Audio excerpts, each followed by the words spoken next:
Awadh computer centre की आज की क्लास में आप सभी का स्वागत है। जैसा कि कल की क्लास में आप सभी को प्रोग्रामिंग लैंग्वेज और लैंग्वेज ट्रांसलेटर के बारे में बताया गया था, जिसमें प्रोग्रामिंग लैंग्वेज में हमने आपको मशीन लैंग्वेज, असेंबली लैंग्वेज और हाई लेवल लैंग्वेज यानी उच्च स्तरीय भाषा के बारे में बताया था।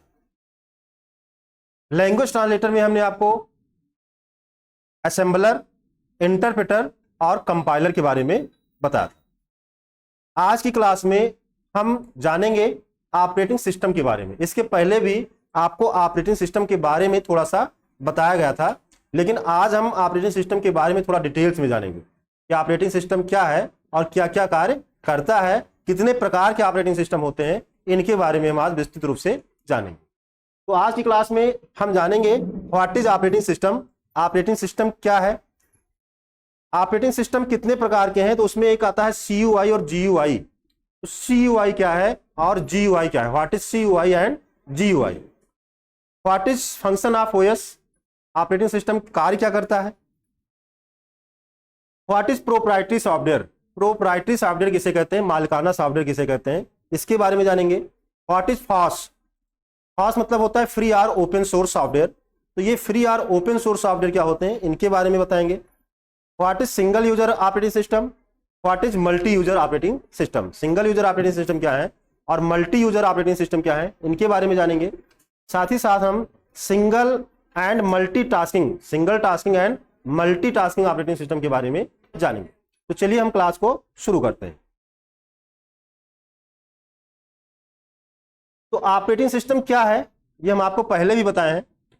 ऑपरेटिंग सिस्टम यूजर और कंप्यूटर के बीच में इंटरफेस का कार्य करता है। ऑपरेटिंग सिस्टम यूजर और कंप्यूटर के बीच में क्या करता है, इंटरफेस का कार्य करता है, मध्यस्थता का कार्य करता है। यह एक सिस्टम सॉफ्टवेयर है। ऑपरेटिंग सिस्टम क्या है, एक सिस्टम सॉफ्टवेयर है जो कंप्यूटर हार्डवेयर की आंतरिक गतिविधियों को क्या करता है, कंट्रोल करता है। जो क्या करता है, हमारे कंप्यूटर के मध्यस्थता का कार्य करता है और कंप्यूटर हार्डवेयर की आंतरिक गतिविधियों को कंट्रोल करता है। ये कंप्यूटर की मेमोरी में लोड होने वाला पहला प्रोग्राम है। क्वेश्चन भी पूछा जाता है कि कंप्यूटर की मेमोरी में लोड होने वाला पहला प्रोग्राम कौन सा है।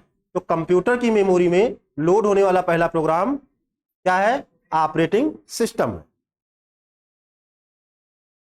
अब ये जो ऑपरेटिंग सिस्टम है based on the user interface, user interface के आधार पर ऑपरेटिंग सिस्टम दो प्रकार के होते हैं।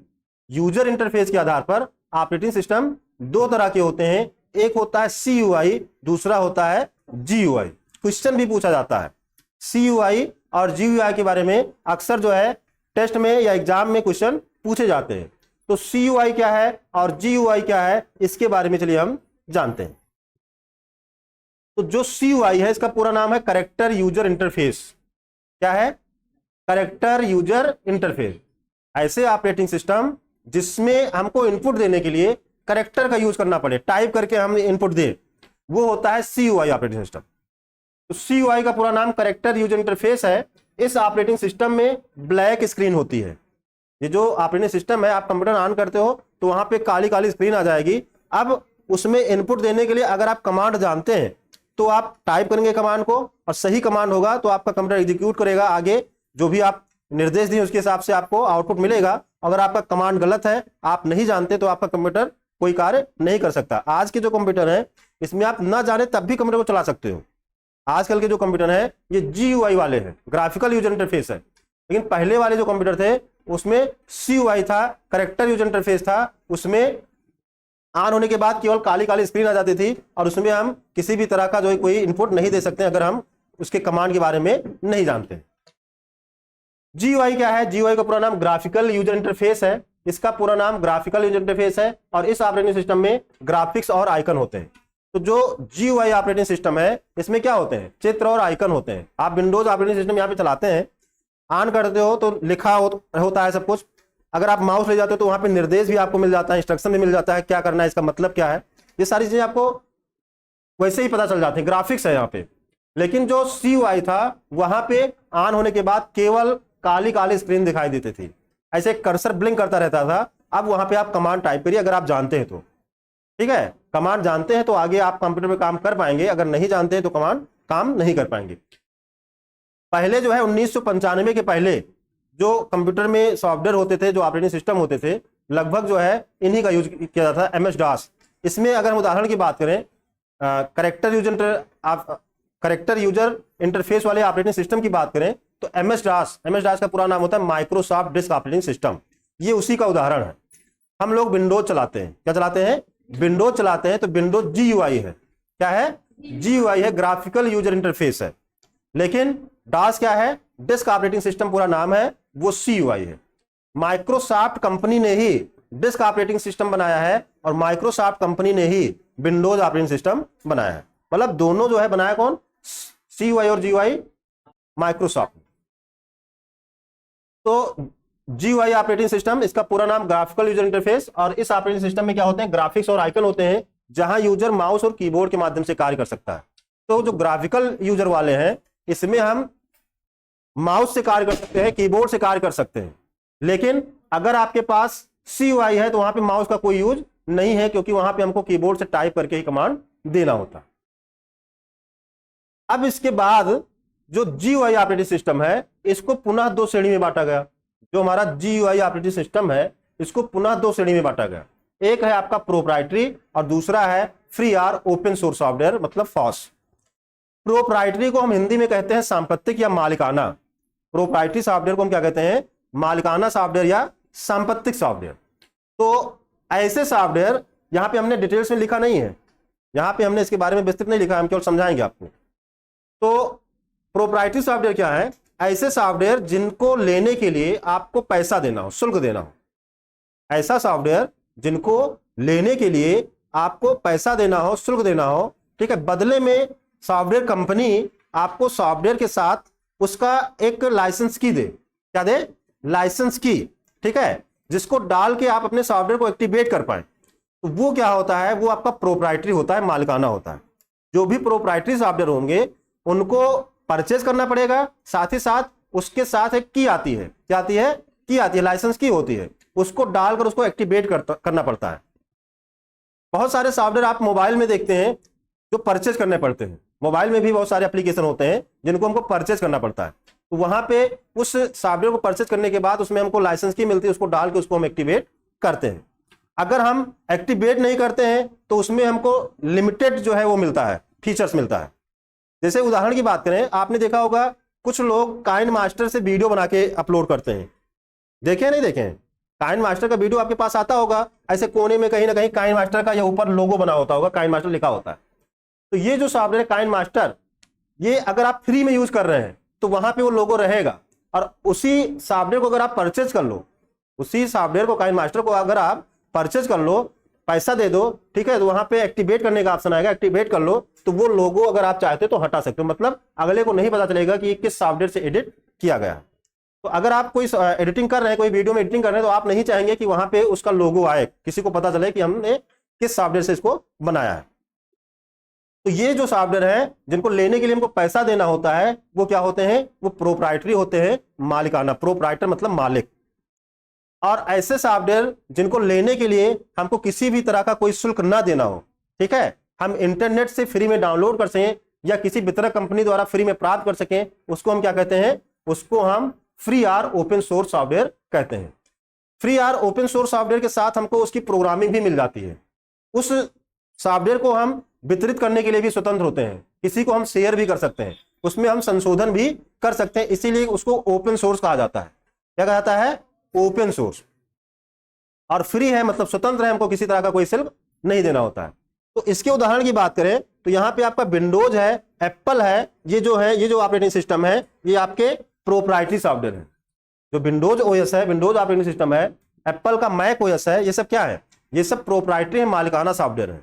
लेकिन हम बात करें फ्री की, तो फ्री में आपका जो लाइनस ऑपरेटिंग सिस्टम है, अबंटू ऑपरेटिंग सिस्टम है, या एप्लीकेशन सॉफ्टवेयर में अगर हम बात करें तो लिब्रे ऑफिस है, ये क्या है? ये हमारा फ्री है। ये हमारा क्या है? फ्री है। लिब्रे ऑफिस क्या है? फ्री है। लाइनस हमारा फ्री है, इनको हम फ्री में इंटरनेट से डाउनलोड कर सकते हैं।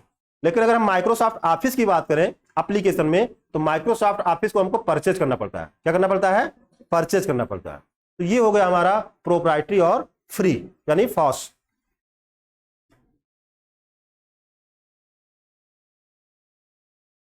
अब हम बात करेंगे ऑपरेटिंग सिस्टम के कार्य की। ऑपरेटिंग सिस्टम क्या क्या कार्य करता है? तो एक ऑपरेटिंग सिस्टम निम्नलिखित कार्य करता है: प्रोसेसर मैनेजमेंट, प्रोसेसर प्रबंधन। तो हमारा जो ऑपरेटिंग सिस्टम है ये जो है प्रोसेसर को कार्य प्रदान करता है। आपके कंप्यूटर में जब ऑपरेटिंग सिस्टम होगा तो ही आपका प्रोसेसर, आपका सीपीयू कोई कार्य करेगा। तो ऑपरेटिंग सिस्टम ही आपके प्रोसेसर को, आपके सीपीयू को कोई कार्य प्रदान करता है। यदि एक कंप्यूटर में एक से अधिक प्रोसेसर है, किसी किसी कंप्यूटर में मल्टी प्रोसेसर होते हैं, एक से अधिक प्रोसेसर होते हैं, तो अगर आपके कंप्यूटर में एक से अधिक प्रोसेसर है तो कौन सा प्रोसेसर कौन सा कार्य करेगा ये आपका ऑपरेटिंग सिस्टम ही निर्धारित करता है। मेमोरी मैनेजमेंट ये क्या करता है? ये सिस्टम प्रोग्राम, उपयोगकर्ता प्रोग्राम और डेटा को मुख्य मेमोरी व सेकेंडरी मेमोरी के मध्य बांटता है। आपके कंप्यूटर में जो मेमोरी है उसको मैनेजमेंट का कार्य कौन करता है? ऑपरेटिंग सिस्टम करता है।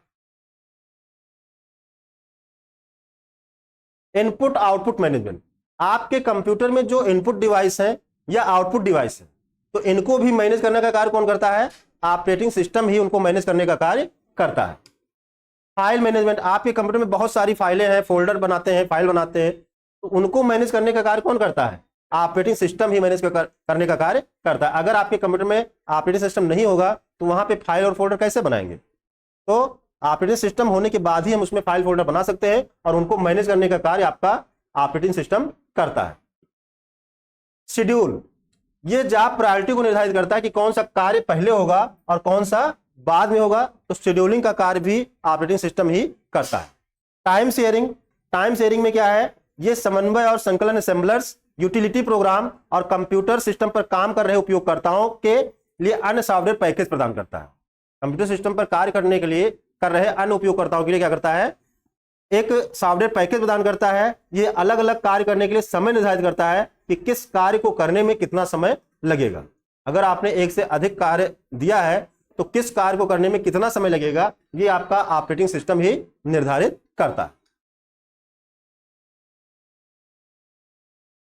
अब जितने भी ऑपरेटिंग सिस्टम है उनको हम निम्नलिखित श्रेणी में पुनः डिवाइड कर सकते हैं। जो भी ऑपरेटिंग सिस्टम है जितने भी हैं हम उनको पुनः निम्नलिखित श्रेणी में डिवाइड कर सकते हैं। एक होता है आपका सिंगल यूजर ऑपरेटिंग सिस्टम, एक होता है आपका सिंगल यूजर ऑपरेटिंग सिस्टम। तो ये क्या होता है? ये केवल एक यूजर को एक समय में एक कंप्यूटर पर कार्य करने की अनुमति देता है। ये जो ऑपरेटिंग सिस्टम है ये केवल एक यूजर को, एक उपयोगकर्ता को एक समय में एक कंप्यूटर पर काम करने की अनुमति देता है। नाम ही है सिंगल यूजर। नाम क्या है? सिंगल यूजर, मतलब एक समय में केवल एक यूजर कार्य कर सकता है। जिसका उदाहरण है विंडोज एक्सपी। ऑपरेटिंग सिस्टम कौन सा है? Windows XP. मल्टी यूजर की अगर हम बात करें तो ये जो है एक ही कंप्यूटर से जुड़ा कई टर्मिनल के साथ कई उपयोगकर्ता को एक साथ काम करने की अनुमति देता है। जो मल्टी यूजर होते हैं ये इसमें कई टर्मिनल जुड़े होते हैं। एक ही सीपीयू से कई सारे टर्मिनल जुड़े होंगे और एक ही सीपीयू पे कई लोग कार्य एक साथ कर सकते हैं। बहुत जगह कंप्यूटर सेंटर पे या जहां पे ज्यादा कंप्यूटर होते हैं वो अलग अलग सीपीयू के बजाय क्या करते हैं? एक सीपीयू रखते हैं और उससे 4-5 मॉनिटर और कीबोर्ड कनेक्ट कर देते हैं। तो वहां पे मल्टीटास्किंग का यूज किया जाता है। वो अपना चलाएंगे, वो अपना चलाएंगे, सब लोग अपना अपना चलाएंगे, ठीक है। तो वहां पे मल्टीटास्किंग का यूज किया जाता है। सीपीयू एक रहेगा लेकिन उसमें दिक्कत क्या है? अगर एक सीपीयू खराब हुआ तो सारा सबका बंद हो जाएगा। अलग अलग सीपीयू रहने से क्या है? कोई खराब होगा तो एक ही खराब होगा और सारे चलते रहेंगे। उदाहरण की बात करें कौन सा ऑपरेटिंग सिस्टम, तो Unix operating system, virtual memory system VMS और विंडोज 10 ये जो है मल्टी यूजर ऑपरेटिंग सिस्टम के उदाहरण। आप लोग जो यहां पे चला रहे हैं वो मल्टी यूजर है। क्या है? Multi user operating system. Single tasking operating system, तो सिंगल टास्किंग ऑपरेटिंग सिस्टम क्या है? ये एक समय में केवल एक ही कार्य या प्रोग्राम करता है। उदाहरण के लिए MS DOS, Microsoft disk operating system में केवल एक समय में एक कार्य आप निष्पादित कर सकते हैं। Single tasking operating system. Multitasking operating system, अभी आपने क्या पढ़ा था? मल्टी यूजर पढ़ा था, ठीक। अब क्या है? Multi tasking. तो एक समय में एक से अधिक कार्य को संचालित रखने का समर्थन करता है विंडोज सर्वर। उदाहरण क्या है? Windows server. एक समय में एक से अधिक कार्य, मल्टीटास्क। मतलब एक ही समय में आपने म्यूजिक प्ले कर दिया, वो भी चल रहा है, एक ही समय में आप टाइपिंग भी कर रहे हैं, एक ही समय में आपने इंटरनेट भी खोल लिया, तो एक समय एक से अधिक कार्य करना क्या हो जाता है, मल्टीटास्किंग कहलाता है। रियल टाइम ऑपरेटिंग सिस्टम, ये एक पूर्ण निर्धारित समय के भीतर किसी घटना के लिए प्रतिक्रिया देता है। उदाहरण के लिए विंडोज सीई, और विंडोज सीई का पूरा नाम कंज्यूमर इलेक्ट्रॉनिक होता है। Distributed operating system, distributed operating system processing के कार्यों को उनकी क्षमता के अनुसार प्रोसेसर के बीच डिस्ट्रीब्यूट करता है, और इसका उदाहरण है MS DOS, Microsoft disk operating system.